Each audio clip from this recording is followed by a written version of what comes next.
Avoid the dangers of an unnecessary surgery. Ask yourself, do you really need that surgery?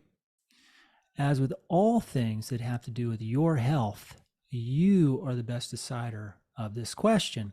But I will give you a little anecdote from my own life that might give you food for thought. For those that know me, I live in Southern California and I love to surf and skateboard and ski and snowboard. There's a great board sports culture here, and my body feels better than it did in my 20s. So I still get after it with these activities. So several years ago, I broke my wrist skateboarding. I lost my footing when I was jumping from one bowl to another.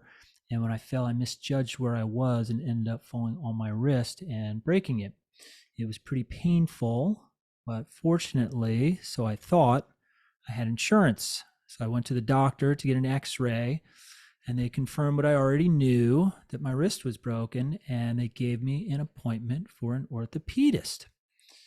So the orthopedist took a fancier, more advanced x-ray, and one of his comments was, "I see you've broken this wrist before," to which I replied, "I did?"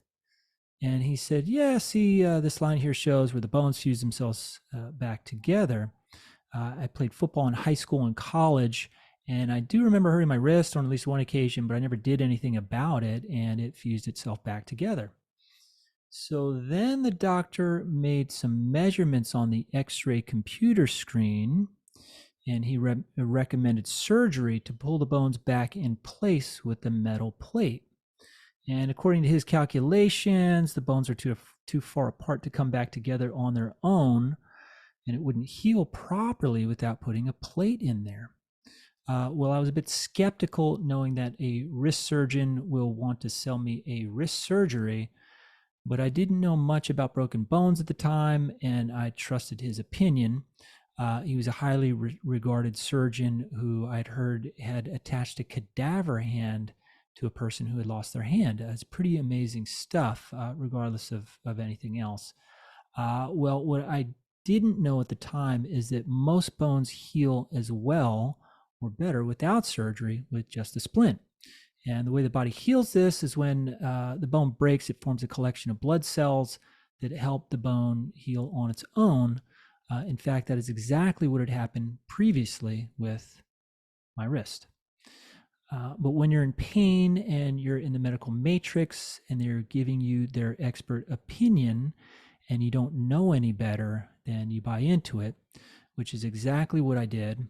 I underwent a dangerous surgery to insert a plate into my wrist. And by the time they had a slot for me for my surgery, it was several days later, and my wrist wasn't really in pain anymore.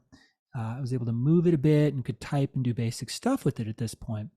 And what the surgeon told me after the surgery was that it had already started to heal on its own, and he had to re-break it to insert the plate. Needless to say, I was in a lot of pain for quite some time and had to take dangerous painkillers for a couple of days to deal with the excruciating pain from this surgery. And then there were months of going to rehab appointments and doing exercises on my own, and even using a type of brace so that my wrist wouldn't freeze in place.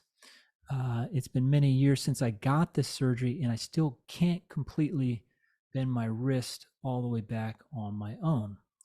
Now, my story still had a somewhat happy ending as I lived, and I can still use my hand, but it was a long road to get there, and many people are not so fortunate. And previous to this wrist surgery, I had some other surgeries that were much more frightening than this. I'll leave those stories for another video. In retrospect, this was a completely unnecessary surgery for me. My wrist was healing just fine on its own, as it had in the past, but this was a great opportunity for a doctor, a hospital, and a rehab center to make a small fortune from my insurance and keep the medical machine churning. So you might want to ask yourself, do you really need that surgery? There are many natural healing methods that can be used to avoid some of the surgeries that are peddled in mainstream medicine. For more information, you can log on to my website at helpwithhealthandhealing.com. Thanks.